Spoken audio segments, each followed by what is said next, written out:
Hello everyone, this is Tyler and we're back for another video. Today I want to take a couple seconds out of the start of the video to go over where the inspiration for the different subjects that we cover in these videos comes from, because it's not just coming off the top of my head. So a lot of times at the end of the video you'll hear me mention the mycomputerworks.com page. In fact, it's down in the description right now. Feel free to go check that out. But ultimately what we want you to do with that website is to open a browser and type it in, right? So if you go up to your URL bar, you type in mycomputerworks.com, you'll be greeted by this awesome website right here, and it's very easy to use. Up at the top, there's just a couple options here. The option we're going to talk about today is resources and blog, which is where the inspiration for the subjects that we cover in these videos comes from. So for example, today we're going to be talking about ransomware. So if you really like this video and you're a reader and you want to go dive into a little bit more information or get a little more educated on the subject, definitely hop over here, check out the ransomware article that's associated with this video and all the other great articles that are on the page.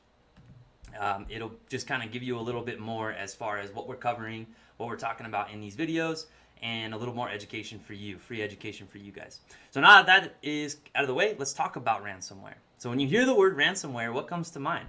I know in my head, when I hear the word ransom, I always think about like some seedy guys coming out, taking your loved ones, right? Or taking friends, family members, and then trying to hold them captive and then threatening you, right? So you get the call, you're with the detectives on the other side of the line, and they're like, hey, either you give us this money or you give us this, or we're gonna, kill them, or you're never gonna see them again. Kind of morbid, but that is what comes to mind when you hear ransom, and there's a reason for that. Well, that's associated with ransom. Ransomware, very much the same thing. So let's go over what the Wikipedia definition of ransomware is. Ransomware is a type of malware that permanently blocks access to the victim's personal data unless a ransom is paid. So exactly like a normal ransom, except for instead of a family member or a loved one being held captive, it's your data.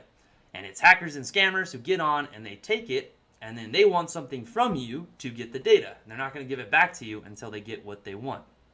So there's a lot of ways to try and prevent ransomware, but we're not going to cover that today in the video. Today what we're going to talk about is ways to recover in the event that you do have a ransomware attack.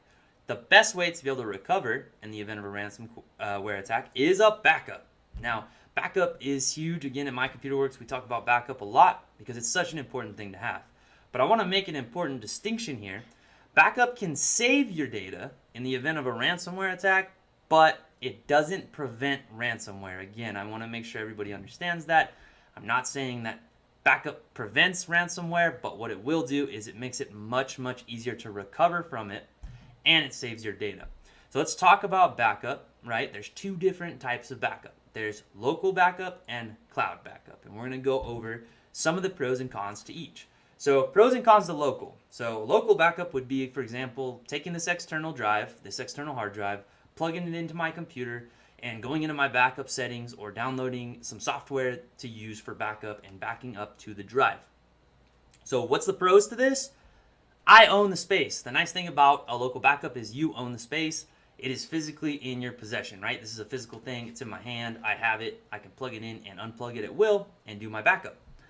So that also brings up cons to the local backup. So it's physical. It can fail. It can be smashed, thrown out a window, run over by a car. My kids could destroy this little thing, and then it's gone.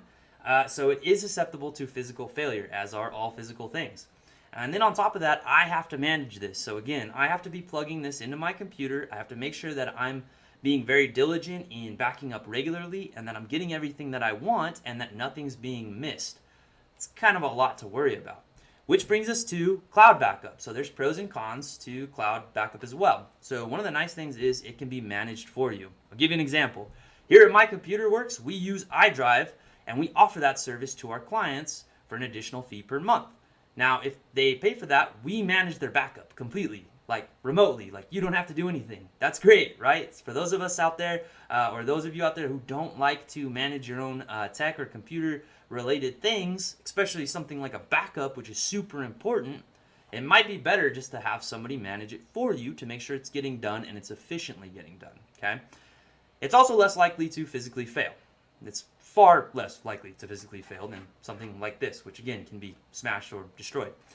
The cons to cloud, however, are you don't own the space, you are renting it. So in the event that you stop paying for your backup, you're no longer going to have it. And then it's also dependent on your internet speed and stability. So if you have bad internet, cloud backup might not be for you. However, no matter what, in conclusion, the biggest thing is to make sure that you have a backup. You want to be making sure you have a backup, whether it be local or cloud or both. Both is fine too. That's 100% acceptable. In fact, having both is probably the ideal situation, because then if one fails, you still have the other. Especially if your data is very important, having both would be the best idea. I hope, though, that this inspires you to assess your backup situation and check to see if you have a backup, because ransomware attacks are very real, they happen, and they can happen at any moment. And if you're not prepared with a backup, you're going to be in a world of pain. Again, everybody, like, share, follow these videos. We plan to bring more and educate you about your tech every single day we can. Again, this is Tyler with My Computer Works, and you guys have a great day.